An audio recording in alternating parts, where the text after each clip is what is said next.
જેમના આત્માએ ભૂતકાળમાં મિથ્યાત્વને કારણે અનંતા અકામ મરણ કર્યા હતા, પણ સમકિત પ્રાપ્ત કરી ગણતરીના સકામ મરણો કરી અનંતા જન્મ મરણની સાંકળને તોડી નાખી, તેવા આપણા સહુના અનંત ઉપકારી કેવળ મરણને પ્રાપ્ત થયેલા વીર વર્ધમાનને અવિરામ વંદન.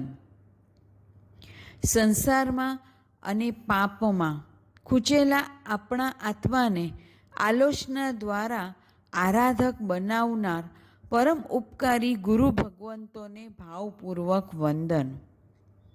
આ પ્રવચનને સાંભળી આ ભવમાં મારું પણ સમકિતની હાજરીમાં મરણ થાય એવા મનોરથધારી સર્વને મારા જય જિનેન્દ્ર.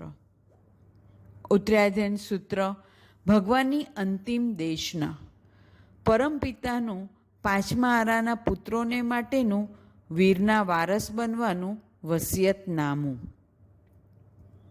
એ ઉત્તરાયધન સૂત્રના પાંચમા અધ્યયનમાં ભગવાને મરણના બે ભેદ બતાવ્યા છે. એક છે સકામ મરણ અને બીજું છે અકામ મરણ. જો મરણ સુધારવું હોય તો જીવન સુધારવું પડે છે, અને જીવન સુધારવું હોય તો સમય સુધારવો પડે છે. જો મરણ સુધારવું હોય તો જીવન સુધારવું પડે છે, અને જીવન સુધારવું હોય તો સમય સુધારવો પડે છે. સમયનો સરવાળો એનું જ નામ જીવન, અને જીવનનું પૂર્ણ વિરામ એનું નામ મરણ. જીવનું અલ્પ વિરામ એ મૃત્યુ. મૃત્યુ આ ભવ માટે પૂર્ણ વિરામ છે, પણ આત્મા માટે તો અનંતની યાત્રા છે. હજી અનંતો કાળ આગળ પસાર કરવાનો બાકી છે. એ પરભવ આવતા ભવોને સુધારવા તે મરણના હાથમાં છે. આપણે એમ કહેવું હોય તો કહી શકીએ કે અનંતા ભવો એ સેના છે, અને અનંતા ભવોની સેનાનો સેનાપતિ મરણ છે. જો મરણ સુધરે તો પરભવ સુધરે, એમ પણ કહેવાય આખું જીવન સેના છે. આપણે કેટલું જીવવાનું છે? 50, 60, 70 કે 100 વર્ષ? આજનો દિવસ પણ આ જીવનનો સેનાપતિ છે. આજ બગડશે તો જીવન બગડશે, જીવન બગડશે તો મરણ બગડશે, મરણ બગડશે તો પરભવ બગડશે, અને પરભવ બગડે તો શું કાંઈ સુધરે? આપણે બધાએ ક્યારેક ને ક્યારેક પત્તાનો મહેલ બનાવ્યો જ છે, અને એને જોયો પણ છે જ. એ પત્તાના મહેલમાં કેટલા પત્તા કે પાના પડે તો તે પડી જાય. નીચેનું એક પાનું જો પડે તો બધું જ, એટલે કે આખો મહેલ પડી જાય, કાંઈ જ બાકી ન રહે. એમ આજનો દિવસ એ જીવનના મહેલનો નીચેનું પાનું છે. આજનો દિવસ પર જ આવતીકાલના બધા પાના ઊભા રહેવાના છે. જો આજે આપણે ધર્મથી પડી ગયા, શ્રદ્ધાથી પડી ગયા, આજે આપણે જીન શાસનથી પડી ગયા, તો પછી અનંતકાળ સુધી ઊભા થવું બહુ અઘરું થઈ પડશે. આપણા જીવનનો અંત ક્યારે આવશે આપણને ખબર છે? ના. જેમ ક્રિકેટમાં વન ડે રમાતી હોય, બે બેટ્સમેનો રમતા હોય, હવે પછીનો બેટ્સમેન ક્યારે આવશે તે આપણને ખબર પડે? ના. ક્યારેક એવું પણ બને કે એક જ ઓવરમાં 5મા નંબરવાળો બેટ્સમેન પણ રમવા આવી જાય. કેમ? કેમ કે હેટ્રિક લેવાઈ ગઈ છે, 3 બોલમાં 3 વિકેટ પડી ગઈ છે. એવું બને કે બોલર તો તેનો તે જ હોય, પણ ચોથા બોલે 5મા નંબરનો ખેલાડી આવી જાય. એમ આપણને કેટલું રમવા મળશે તે આપણે જાણતા નથી. જીવનનો અંત નિશ્ચિત છે, પણ ક્યારે તે અનિશ્ચિત છે. જીવનનો અંત નિશ્ચિત છે, પણ તે ક્યારે તે અનિશ્ચિત છે. જીવનનો અંત આવવાનો અને આવવાનો જ 100%. એટલું 100% ક્યારે આવવાનો એ ખબર નથી, અને એ ખબર પડતી પણ નથી. ડૉક્ટર ઘણીવાર કહે 2-4 દિવસના જ મહેમાન છે, પણ ભાઈ ઊભા થઈ બીજા 20 વર્ષ કાઢી નાખે તેવું પણ બને છે. માટે જ ભગવાને ઉત્તરાધન સૂત્રના 5મા અધ્યયનમાં જીવન મરણની વાત બતાવી છે. જીવન મરણને સુધારવા માટે અને મરણ જીવનથી મુક્ત થઈ જવા માટે જીવન એવું હોય કે ગમે ત્યારે મોત આવે તો પણ એનો અંત સુખદ ગણાય. જે વિદ્યાર્થી રોજ રેગ્યુલર સ્કૂલમાં જતો હોય અને રેગ્યુલર ક્લાસીસ ટ્યુશન કરતો હોય, રેગ્યુલર હોમવર્ક કરતો હોય, એની ગમે ત્યારે એક્ઝામ લો એ હંમેશા તૈયાર હોય. એ તો રાજી થાય જેટલી પરીક્ષા વહેલી એટલું વેકેશન વહેલું. એવી રીતે જેટલું પંડિત મરણ વહેલું એટલા મોક્ષના અનંતા સુખ વહેલા. શ્રી અંતગઢ સૂત્રમાં ગજસુકુમાર અને કૃષ્ણ વાસુદેવની વાત આવે છે. કૃષ્ણ વાસુદેવ જ્યારે 16 વર્ષના હતા ત્યારે દ્વારિકા નગરીનું નિર્માણ થયું, અને ગજસુકુમાર જ્યારે 16 વર્ષના થયા ત્યારે દ્વારિકા નગરી બળી ગઈ. દ્વારિકા નગરી બની તે પછી 1000 વર્ષે તે બળી, પણ ગજસુકુમાર તો મહાકાળ સ્મશાનમાં ગયા તે દિવસે જ સળગી ગયા. દ્વારિકા નગરીનું નિર્માણ તે કૃષ્ણ વાસુદેવના પુણ્ય, અને દ્વારિકા નગરીનો નાશ તે પાપ. શું છે તે શીખવાડે છે. તો ગજસુકુમારનો સંયમ અને સ્મશાનમાં ધારેલ કરેલ પડીમાં તેઓનો સંવર હતો. બળતા બળતા પણ શુક્લ ધ્યાન પ્રાપ્ત થવું તે નિર્જરા શીખવાડે છે. દ્વારિકા નગરી તો બળવાની જ હતી, તેમાં નવું કાંઈ નથી. ભગવાન અરિષ્ટનેમી તો પોતાના કેવળ જ્ઞાનમાં સમયે સમયે નજીકમાં ભવિષ્યમાં બળવાવાળી દ્વારિકાને જોતા હતા. દ્વારિકાનું બળવું તો રોજ રોજ એક દિવસ નજીક આવતું હતું, છતાં પણ ભગવાન તો તે પોતાના સમતા રસમાં ઝૂલતા હતા. મરણ તો ગજસુકુમારનું પણ થયું અને મરણ તો કૃષ્ણનું પણ થયું, પણ બંનેના મરણમાં વિરોધાભાસ હોવા છતાં સુખ માટે સામ્યતા છે. ગજના જીવનનો અંત ધર્મપ્રધાન છે, જ્યારે કૃષ્ણ વાસુદેવના જીવનનો અંત એ કર્મ પ્રધાન છે. બેવ એ મરવાનું તો હતું જ.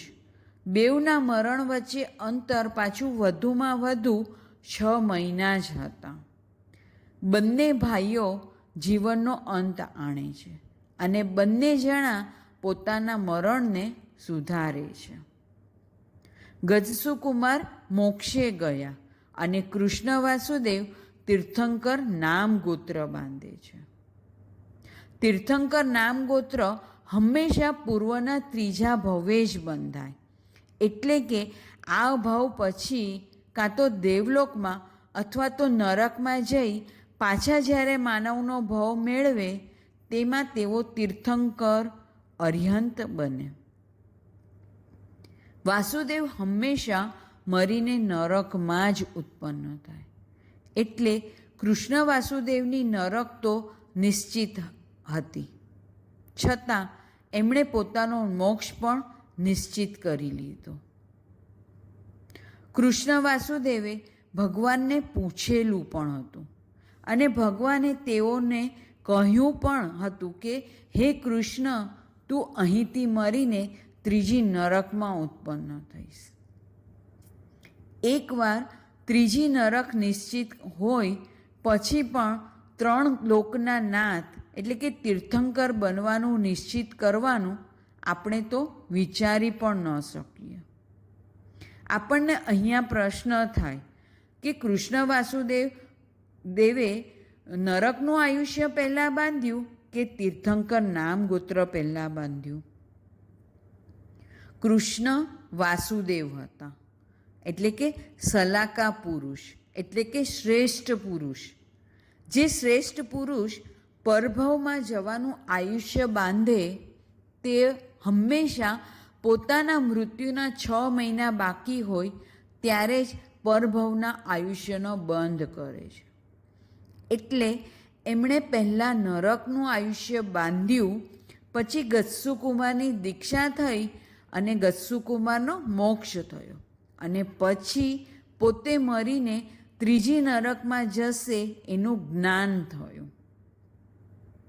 પછી તેઓએ દ્વારિકા નગરીમાં ઢંઢેરો પીટાવ્યો કે જેઓએ ભગવાન અરિષ્ટનેમી પાસે દીક્ષા લેવી હોય તેઓના ઘરનાની જવાબદારી પોતે સ્વીકારશે.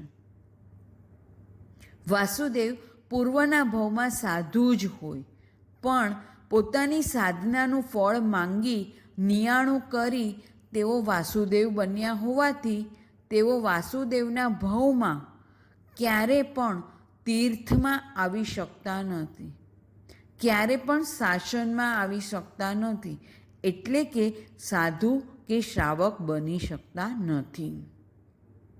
તેઓ શાસનમાં ન આવી શક્યા પણ શાસન પ્રભાવના એવી કરી કે તીર્થંકર નામ ગોત્ર બાંધી લીધું. પછી આયુષ્ય પૂર્ણ કરી નરકમાં ગયા. આખી સિક્વન્સ છે આ બધું માત્ર 6 મહિનામાં જ બની ગયું છે. કોઈ બાળકે આજે પરીક્ષા આપી હોય જેમાં એને મેથ્સમાં 100માંથી માત્ર 1 માર્ક મળ્યો હોય, બીજે દિવસે પાછી એ જ પરીક્ષામાં લેવામાં આવે, એ જ પેપરનું એક્ઝામ લેવામાં આવે, પણ બાળક એવી રીતે પરીક્ષા આપે કે શિક્ષક તેને 1 માર્ક વધારીને આપે, એટલે કે 100માંથી 101. આવું બને?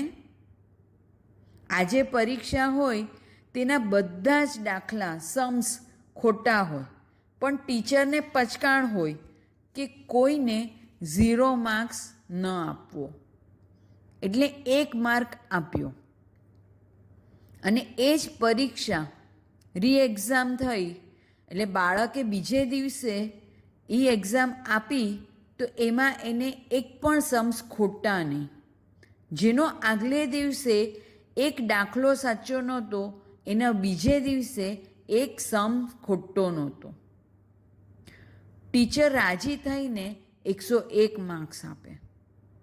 એવી રીતે કૃષ્ણ વાસુદેવ હમણાં નરક ગતિનું આયુષ્ય બાંધે અને થોડી વારમાં તો તીર્થંકર નામ ગોત્ર બાંધી લે. હમણાં તો ત્રીજી નરકમાં જવાના કર્મના દલિકો ભેગા કર્યા હોય અને થોડી વારમાં તો 3 લોકના નાથ બનવાનું એટલે કે તીર્થંકર બનવાનું નિશ્ચિત કરી લે. ગત્સુકુમાર જ્યારે દીક્ષા લે તેઓ પાસે 3 પાત્રા અને ત્યારે કૃષ્ણ વાસુદેવ પાસે 3 ખંડ. 3 ખંડ છે એટલે પછી ત્રીજી નરક છે અને એ જ કૃષ્ણ વાસુદેવ 3 લોકના નાથ બની જશે. માટે ભગવાન આપણને મરણ સુધારવાનું કહે છે.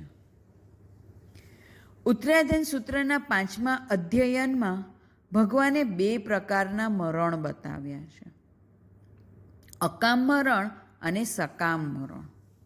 અજ્ઞાની બાલજીવો મિથ્યાત્વીનું જન્મ મરણ વધારનારું મરણ એ અકામ મરણ છે. પંડિતોનું, જ્ઞાનીજનોનું, સાધુ સાધ્વીજીનું 5મા 6ઠા ગુણસ્થાનવાળાનું મરણ સકામ મરણ છે. છોડવા જેવું અકામ મરણ છે અને લેવા જેવું સકામ મરણ છે. સકામ એટલે મોક્ષની ઈચ્છા, નિર્જરા, સંયમ તપ સહિતનું મરણ, એને સકામ મરણ કહે છે. શ્રી ભગવતી સૂત્રકાર 3 પ્રકારના મરણ બતાવે છે. તેમાં પહેલું બાર મરણ, બીજું બાલ પંડિત મરણ અને ત્રીજું પંડિત મરણ. પંડિતનો અર્થ ચારિત્ર છે. આ 3 મરણ ચારિત્રથી સંબંધિત છે. બાલ મરણ એટલે અચારિત્ર, અવીરતિ, વ્રત વિનાનો, અને પંડિત મરણ એટલે સર્વવીરતિ. પણ શ્રાવક અવીરતિ પણ નથી અને શ્રાવક સર્વવીરતિ પણ નથી. શ્રાવક બાલ પણ નથી અને શ્રાવક પંડિત પણ નથી. માટે શ્રાવકનું બીજું નામ બાલ પંડિત. તેથી શ્રાવકના મરણને બાલ પંડિત મરણ કહેવાય. જ્યાં વ્રત પચકાણ નથી, જ્યાં શ્રાવક ધર્મ પણ નથી, એ બધા મરણને બાલ મરણ કહેવાય છે. હવે આપણે આપણી હોશિયારી ક્યાં વાપરવાની છે? આપણે 24 દંડકમાં બાલ મરણવાળાને ગોતવાના છે.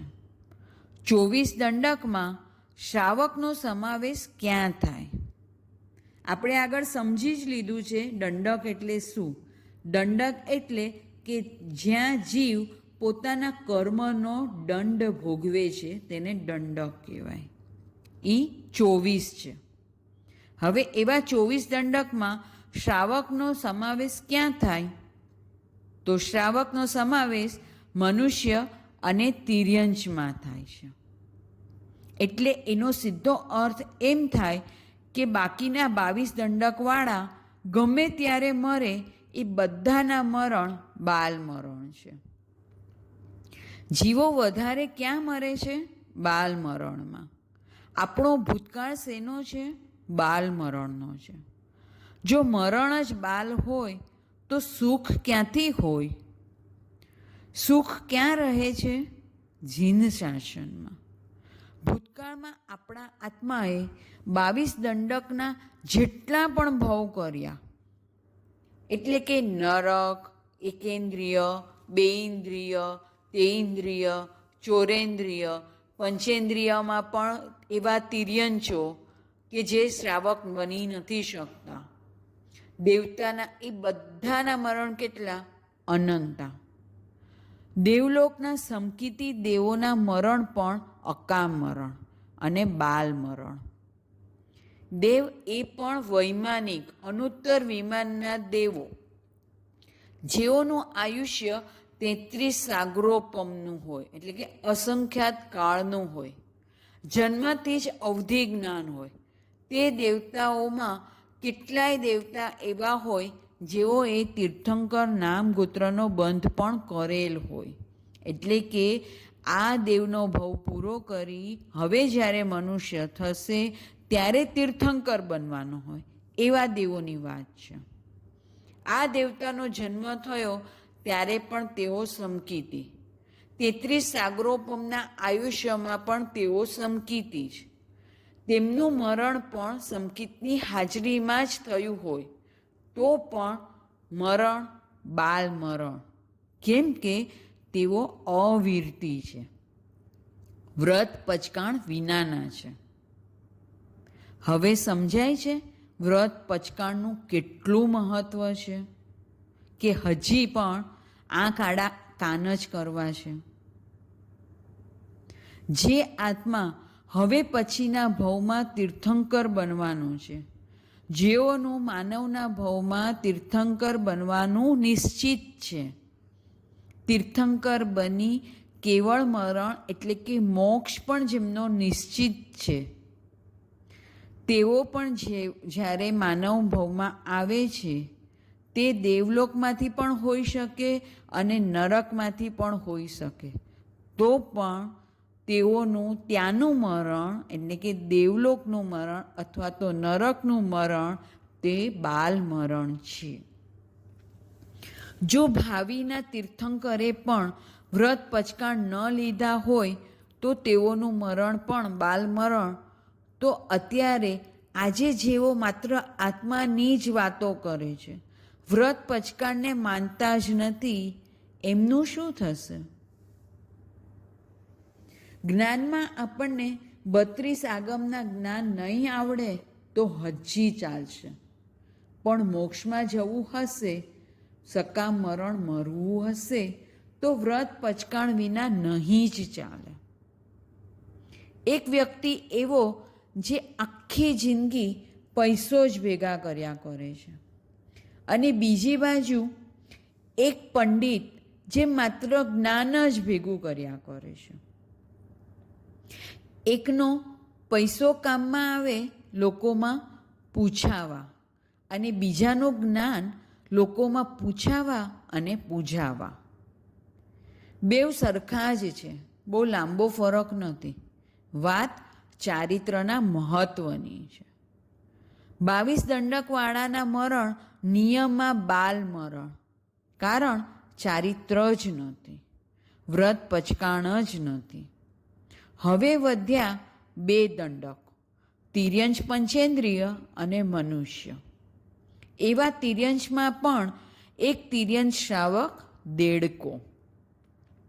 ભગવાન મહાવીર પાસે 12 વ્રત નંદ મણિયારે ધાર્યા હતા, પણ તેનું મરણ બાલ મરણ, કારણ કે વ્રત લઈ તેને વફાદાર ન રહ્યા, તેને સાચવી ન રાખ્યા. જ્યારે દેડકાએ એટલે કે નંદ મણિયારના જ આત્માએ જાતે 12 વ્રત ધાર્યા તો મરણ બાલ પંડિત મરણ. માત્ર પૈસો ભેગા કરીને મર્યા તો શું મર્યા, અને એની સામે માત્ર આત્માની વાતો કરીને મરે એ પણ મરણ નથી. ઉજ્જળ ગામમાં એરંડો જ પ્રધાન હોય. ભાઈ, જીવન એને જીવ્યા કહેવાય કે જે વહેલામાં વહેલા વ્રતમાં આવી જાય. આપણને ડર લાગવો જોઈએ કે મરણ આવે તો બાલ કે અકા મરણ ન થાય. આજે જ આપણે વ્રત ધાર્યા અને શ્રાવક બન્યા, અને આજે જ મરણ આવે તો પણ આપણું મરણ બાલ પંડિત મરણ થશે. એટલું મહત્વ વ્રત અને પચકાણનું છે. શ્રાવકને એમ થવું જોઈએ કે હું શ્રાવક તો છું, પણ હવે જલ્દી દીક્ષા લઈ લઉં તો મારું મરણ પંડિત મરણ થાય. ડૉક્ટર એમ કહે 2 દિવસથી વધારે નહીં જીવે તો આપણને એમ થાય કે જલ્દી સંથારો કરી લો. આપણને હજી સંથારો સહેલો લાગે છે, પણ સંયમ અઘરો લાગે છે.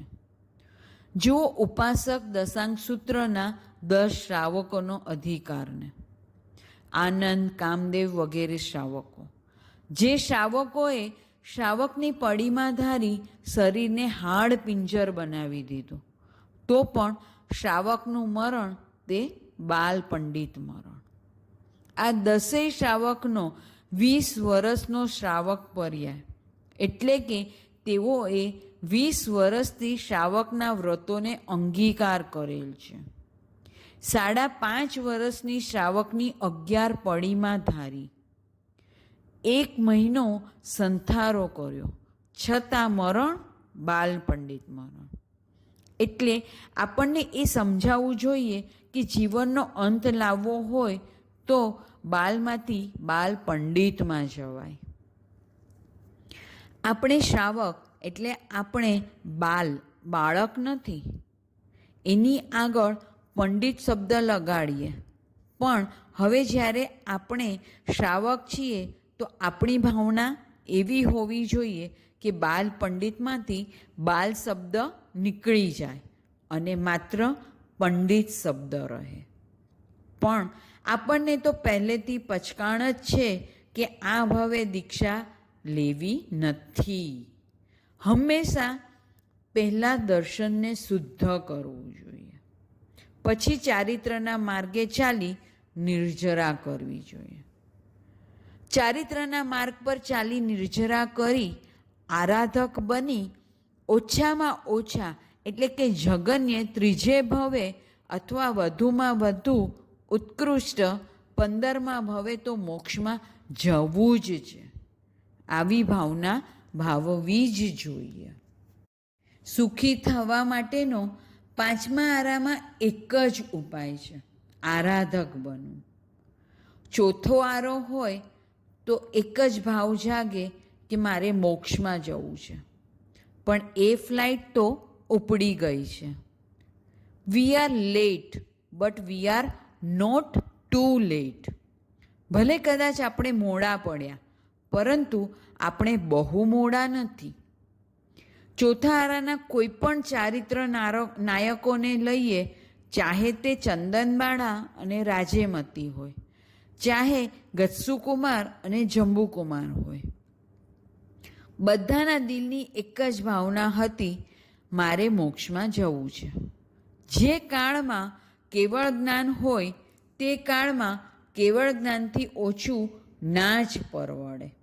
પણ આપણું વાક્ય જે કાળમાં આરાધક બનાતું હોય, સમકીતી બનાતું હોય એમ નહીં, આરાધક બનાતું હોય તે કાળમાં આરાધકથી ઓછું તો ન જ ચાલે.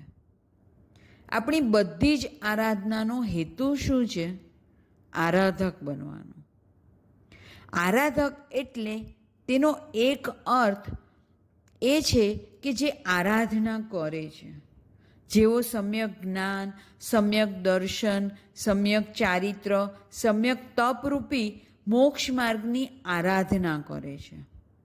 અને તેનો બીજો અર્થ એ થાય કે શ્રદ્ધા એટલે કે સંકિતની હાજરીમાં પરભવના આયુષ્યનો બંધ કરવો. આપણે દુનિયાના કોઈ પણ છેડે જશું પણ પાછા ઘરે જ આવશું. જેમ પૃથ્વીનો છેડો ઘર છે, તેમ આરાધનાનો છેડો આરાધકતા છે. આપણે ગમે ત્યાં જઈશું, છેલ્લે ઘર યાદ આવે જ છે. એમ સાધક ગમે તે સાધના કરશે, છેલ્લે તેને આરાધકતા યાદ આવે જ છે. જો આપણે આરાધક ન બનીએ તો આ ભાવમાં એનાથી મોટી કમનસીબી બીજી એક પણ નહીં હોય. આપણે આરાધકને એકદમ સરળતાથી સમજીએ. 5મા આરામાં જન્મેલી એક પણ વ્યક્તિ પરભવનું આયુષ્ય બાંધ્યા વિના રહેવાની નથી. 5મા આરામાં જે જન્મે તે મરવાનું જ છે. મોત તો આવવાનું જ છે. જે જન્મે તેનું મરણ છે જ. એવી રીતે આ ભાવમાં પરભવની ટિકિટ લેવાની છે, જેને એમ કહેવાય કે આયુષ્યનો બંધ કરવો. આયુષ્યનો બંધ 4 અવસ્થામાં પડે છે. આ 4 અવસ્થા સિવાય આયુષ્યનો બંધ ન જ પડે. એમાંની એક અવસ્થા, સૌથી શ્રેષ્ઠ અવસ્થા, તે સાધુપણાની છે. સાધુપણામાં પરભવના આયુષ્યનો બંધ, તેને કહેવાય આરાધક. કદાચ તે સાધુ નથી તો બીજી કક્ષા તે શ્રાવક હોય. શ્રાવકપણામાં શ્રાવક ધર્મની આરાધના કરતાં કરતાં આયુષ્યનો બંધ થાય, તે પણ આરાધક. હવે ત્રીજી કક્ષા, ભલે તેને મહાવ્રત નથી એટલે કે સમકીત સહિતના સાધુ નથી, ભલે તેને અણુવ્રત નથી એટલે કે સમકીત સહિતના શ્રાવક પણ નથી, ભલે તે અવ્રતી છે પણ સાથે સાથે સમકીત છે. કરવા જેવું આ જ છે તેવું માનવાવાળા. ભગવાને જે કહ્યું છે તે જ સાચું છે, તે માત્ર માનવાવાળા, કરવાવાળા નહીં, માત્ર માનવાવાળા. આરાધકતાની વાત આવે એટલે આરાધનાની તો વાત આવે જ છે. 5 માસના ચાતુર્માસનો આધાર પંચાચાર રહેલો છે. પંચાચાર એટલે જ્ઞાનાચાર, દર્શનાચાર, ચારિત્રચાર, તપાચાર અને વીર્યાચાર. આ પંચાચારનો ભાર ચારિત્રચાર પર વધુ હોય છે. ચારિત્રચાર તે પંચાચારનું સેન્ટર પોઈન્ટ છે. પંચાચાર એ જ 5 પદનો હાઈવે છે. પંચાચારના વાહનમાં બેઠા વગર પંચ પરમેષ્ઠી બની શકાતું નથી. લેવા જેવો તો પંચાચાર જ છે. આરાધના પંચાચારની જ કરવાની હોય. પંચાચાર વિના ચાલવાનું જ નથી. આવી શ્રદ્ધા તેને કહેવાય સમકિત. અને આ સમકિતની હાજરીમાં આયુષ્યનો બંધ કરે તેને કહેવાય આરાધક. અને આરાધક બનવું હોય તો કાં તો સાધુ બનવું પડશે, કાં તો શ્રાવક બનવું પડશે, અને એ બેમાંથી નહીં તો સમકિતી તો બનવું જ પડશે. અને જો આ ત્રણમાંથી ગયા તો પાછળ વધશે મિથ્યાત્વ જ. હવે આરાધક બનવાની ટકાવારી જોઈએ તો કેટલી? 75%. કારણ 4માંથી 1માં તો આયુષ્ય બંધાશે અને બંધાશે જ. 3માંથી 1 ઓપ્શનમાં આયુષ્યનો બંધ એટલે આરાધક. 4માંથી 1 જવાબ પર ચોકડી મારીએ એટલે આપણે આ ભાવમાં આરાધક બનવું અને બનવું જ છે. આપણે આરાધકનું પેપર દેવાનું છે અને હવે આપણે મૃત્યુ સામે મેદાનમાં ઉતરવાનું છે. આપણે નક્કી કરવાનું છે કે મારે આરાધક બનવું જ છે. અને એકવાર આરાધક બન્યા એટલે સીધી 4 ગતિમાંથી 2 ગતિ બંધ થઈ જાય છે. એટલે 2 દુર્ગતિ બંધ થઈ જાય છે. આપણે એમ કહેવું હોય તો એમ કહી શકાય કે આરાધક બનવાથી આપણું અર્યન સાથે મેચિંગ થાય છે. અર્યન ભગવાન 4 ગતિ બંધ કરે છે, આરાધક 2 ગતિ બંધ કરે છે. આપણા મનુષ્ય અને વૈમાનિક સિવાયના 22 દંડક બંધ થઈ જાય છે. જીવના 563 ભેદમાંથી 463 ભેદ બંધ થઈ જાય છે. માટે આપણે આરાધના કરીને આરાધક બનવાનું છે. અને આપણે જે આરાધના કરી તેના વિરાધક ન બની જઈએ તેની માટે આપણે ચાતુર્માસ દરમિયાન જે પણ આરાધના કરી છે તેની આલોચના કરીને શુદ્ધ થવાનું છે. આલોચના એટલે સમ્યક પ્રકારે પોતાના આત્માને નિહાળવો. જે ભૂલ થઈ હોય, ક્ષતિ રહી ગઈ હોય તેની આલોચના કરવી. અપરાધોનો એકરાર કરવો. જે દોષો રહી ગયા છે તેનું લૂંચન કરવું, તેને ઉખેડીને ફેંકી દેવા. આત્માના ખેતરમાં જે દોષો રહેલા છે તે દોષોને ઉખેડીને ફેંકી દેવા. સંસારના માર્ગ કરતાં મોક્ષનો માર્ગ ઘણો દુર્લભ છે. અનંતા જીવાત્માઓ જ્યારે સંસારના માર્ગમાં છે ત્યારે સરેરાશે ઓન એન એવરેજ 1 જીવ મોક્ષના માર્ગ પર છે. સંસારનો માર્ગ ગોળાકાર રહેલો છે. ગોળાકાર રસ્તાની ક્યાંય શરૂઆત હોતી નથી અને ક્યાંય અંત હોતો નથી. અનંતા જીવાત્માઓ આ ગોળાકાર રસ્તા પર અનંતી વાર આંટા મારી લે છે ત્યારે એકાદ આત્માને મોક્ષનો માર્ગ મળે છે. મોક્ષ માર્ગ એ નાકની દાંડીની જેવો સીધો છે, જેની શરૂઆત પણ છે અને અંત પણ છે. જે જીવ આજે મોક્ષ માર્ગ પર છે તે કાલે અવશ્ય મોક્ષમાં પહોંચશે જ.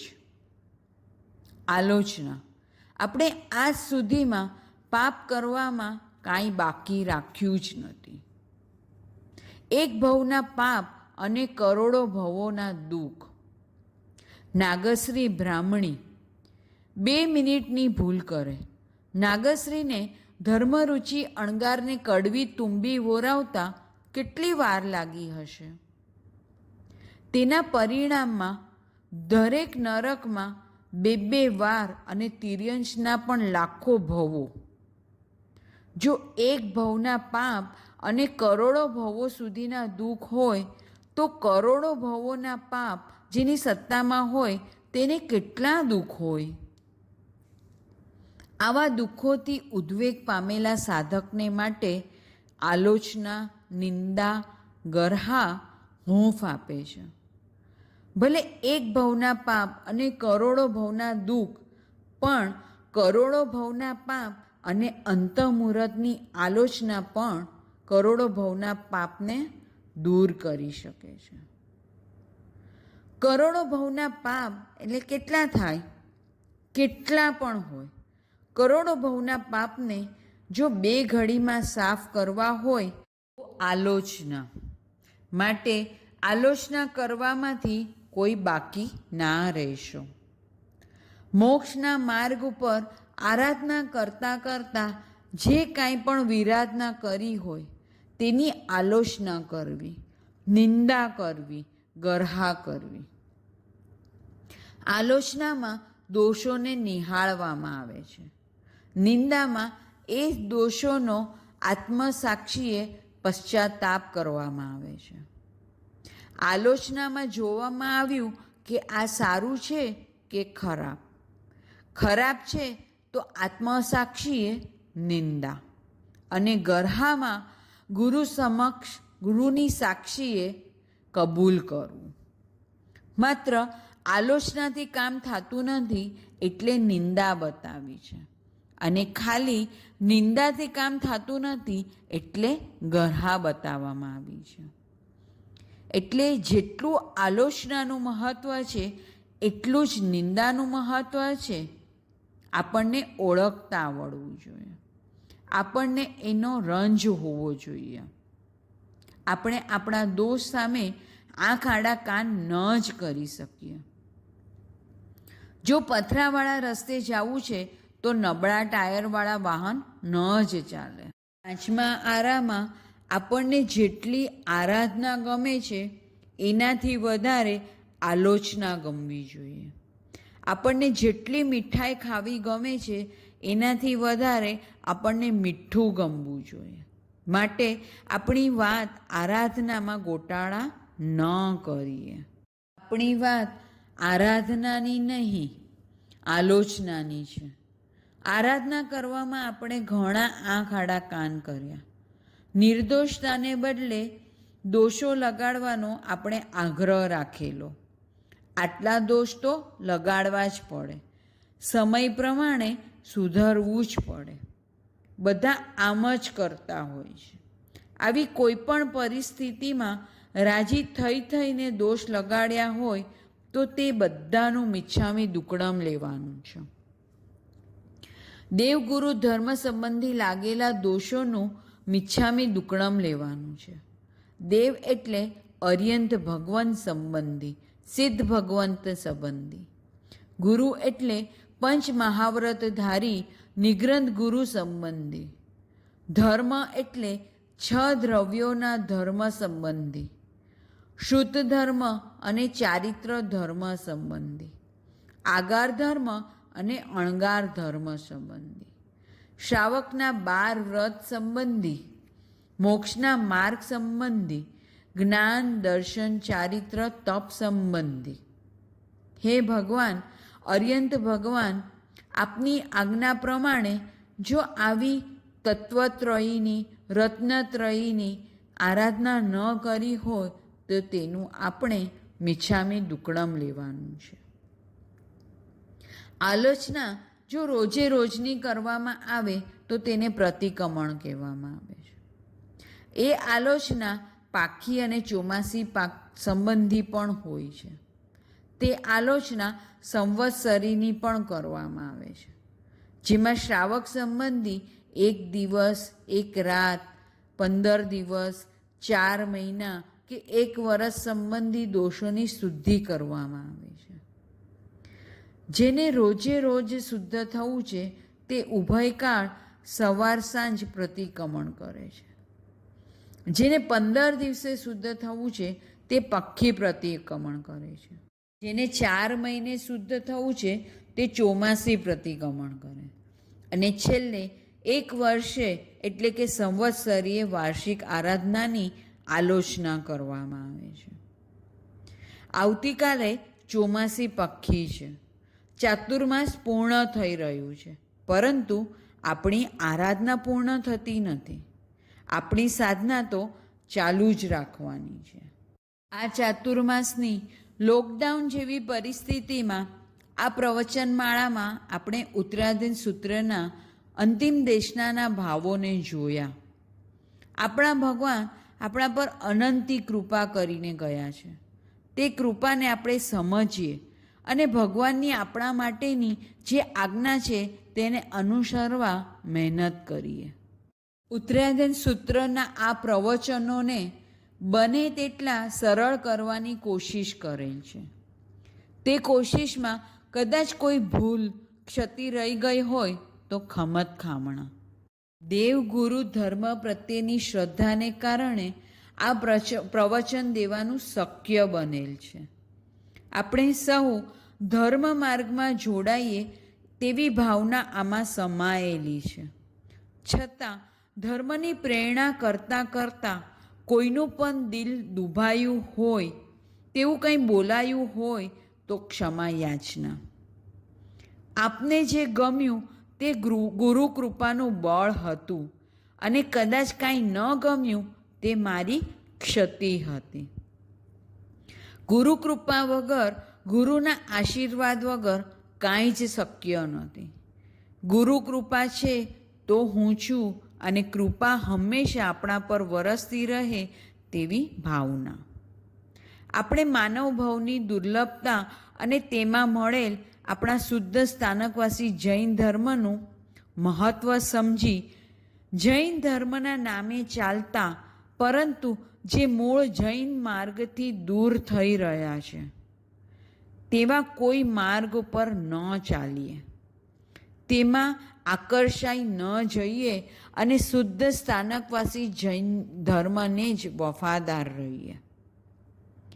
આરાધના, આરાધકતા અને આલોચનાના ભાવોને વારંવાર ઘૂંટીએ અને ચોમાસી પક્ષીના પ્રતિક્રમણ કરતી વખતે આપણને આપણી આરાધનામાં જે દોષો લાગ્યા છે તેને યાદ કરી તેની આલોચના, નિંદા અને ગરહા કરી શુદ્ધ બની જઈએ.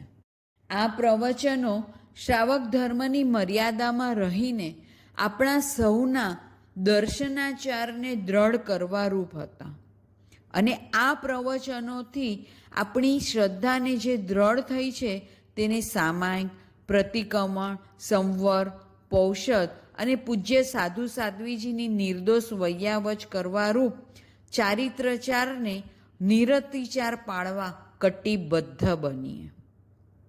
અમે કોઈ પણ વ્યાખ્યાન સામાયિકમાં બોલ્યા નથી અને સામાયિકમાં આ પ્રવચનો સાંભળવાની પ્રેરણા પણ કરતા નથી, કારણ કે ચારિત્રાચાર તો શુદ્ધ અને નિર્દોષ જ હોવો જોઈએ. પ્રવચનમાળાના અંતમાં આપણે એવા પચકાણ કરીશું જે આપણા જ્ઞાનાચાર, દર્શનાચાર, ચારિત્રાચાર, તપાચાર અને વીર્યાચાર રૂપી પંચાચારને દ્રઢ બનાવે. મારે દરરોજ 3 મનોરથનું ચિંતન કરવું. ઉપાશ્રયમાં જઈએ ત્યારે 5 અભિગમનું પાલન કરવું. રોજ 14 નિયમ ધારવા. દેવગુરુ ધર્મ પ્રત્યે શ્રદ્ધા મજબૂત કરવા. નીચ ગોત્રનો ક્ષય કરી ઉચ્ચ ગોત્ર કર્મ બાંધવા વંદના કરવી. રાત્રિ ભોજનનો ત્યાગ કરવો.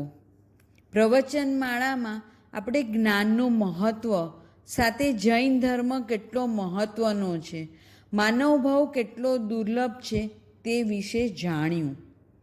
તે દુર્લભતાને આપણે સમજી જેઓને સામાયિક નથી આવડતી તેઓ સામાયિક ગોખવાનો પ્રયત્ન કરે. જેઓને લોગસ, નમોત્થોણમ નથી આવડતા તેઓ તે ગોખવાની કોશિશ કરે. જેઓને સામાયિક આવડે છે તેઓ પ્રતિક્રમણ ગોખવા પ્રયત્ન કરે.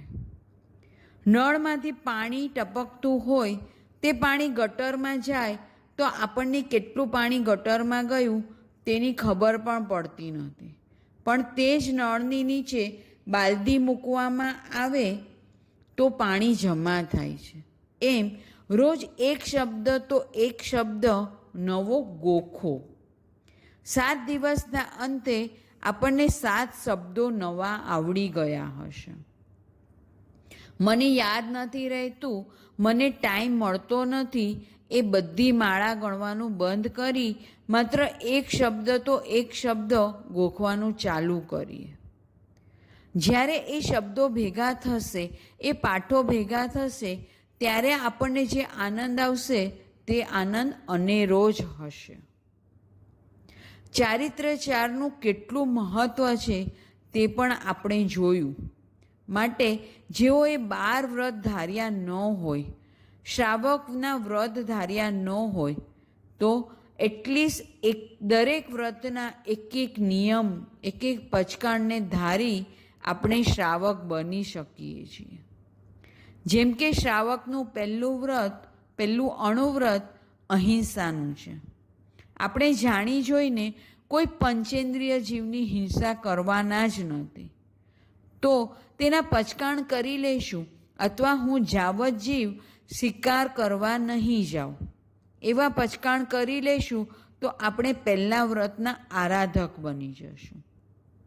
જે વસ્તુ આપણે કરવાના જ નથી એ વસ્તુના પચકાણ કરશું તો પણ આપણે શ્રાવક બની જશું. બીજા વ્રતમાં આપણા ઉપકારી માતા પિતા કે વડીલો સામે કોર્ટમાં દાવો નહીં કરીએ, ખોટું બોલીશ નહીં. ત્રીજા વ્રતમાં ઉપાશ્રય કે કોઈ પણ ધર્મસ્થાનકની વસ્તુની ચોરી કરી ઘરમાં લાવીશ નહીં, અથવા ઘરની કોઈ વસ્તુને ચોરીશ નહીં. ચોથા વ્રતમાં પર સ્ત્રી પર પુરુષ સાથે ગમન કરીશ નહીં. પાંચમા વ્રતમાં લોટરીની ટિકિટ નહીં લઉં. એમ એક વ્રતમાં નાના નાના પચકાણ કરી, માત્ર એક પચકાણ પણ અત્યારે કરી આપણે શ્રાવક બની જઈએ. વિસ્તારથી 12 વ્રતની બુક લઈ તેને સમજી, તેના વ્રત નિયમોને સમજીને આપણને જેટલી આપણે વ્રત લેવા હોય તેની સામે ટીક કરીને પછી તેને ગુરુ ભગવંતો પાસે 12 વ્રત ધારી લેવા. બધા નિયમો પર ટીક નથી કરતા, માત્ર એક નિયમ પર પણ, એક વ્રત અને એક નિયમ પર પણ ટીક કરીએ છીએ તો પણ આપણે શ્રાવક, અને તો પણ આપણું મરણ બાલ પંડિત મરણ છે અને સકામ મરણ છે. હું જાવત જીવ જૈન ધર્મને છોડીશ નહીં તેવો દ્રઢ મનોબળ કેળવીએ. આ ભાવમાં સાચા દેવ ગુરુ ધર્મને છોડીશ નહીં. ઉપાશ્રયમાં જઈ પૂજ્ય સાધુ સાધ્વીજીના દર્શન કરી વ્યાખ્યાન સાંભળીશ. આપણી શ્રદ્ધાને મજબૂત કરવા રોજ તમેવ સચ્ચમ નિસંકમ જમ ઝીણઈ પવયમ, એટલે કે જીનેશ્વર ભગવાને કહ્યું છે તે જ સત્ય છે, તે જ નિસંકમ છે. અયમઠે અયમ પરમઠે શેષે અણહઠ્ઠે, એટલે આ જ અર્થ છે, આ જ પરમ અર્થ છે, બાકીનું બધું નિરર્થક છે. આવી રીતે આગળ જે બતાવ્યા છે એ બધા નિયમોમાં જે આપણને યોગ્ય લાગે તે નિયમોને આપણે ધારણ કરી તેની શુદ્ધ આરાધના કરીએ. સર્વએ પોતાની યથાશક્તિ પ્રમાણે ઉપર બતાવેલા વ્રત નિયમો અને પચકાણમાં જોડાઈ જવું. ગુરુ ભગવંતોની આજ્ઞાથી ઉપયોગ સહિત પચકાણનું પાલન કરવું. તસ બંતે પડિકમામી નિંદામી ગર્હામી વોશીરે વોશીરે વોશીરે. પૂજ્ય ગુરુ ભગવંતોની આજ્ઞાથી ચતારી મંગલમ, અર્યંતા મંગલમ, સિદ્ધા મંગલમ, સાહુ મંગલમ, કેવલી પનત્તો ધમ્મો મંગલમ. ચતારી લોગુત્તમા, અર્યંતા લોગુત્તમા, સિદ્ધા લોગુત્તમા, સાહુ લોગુત્તમા, કેવલી પનત્તો ધમ્મો લોગુત્તમો. ચતારી શરણમ પવજ્જામી, અરિહંતે શરણમ પવજ્જામી, સિદ્ધે શરણમ પવજ્જામી, સાહુ શરણમ પવજ્જામી, કેવલી પનત્તમ ધમ્મમ શરણમ પવજ્જામી.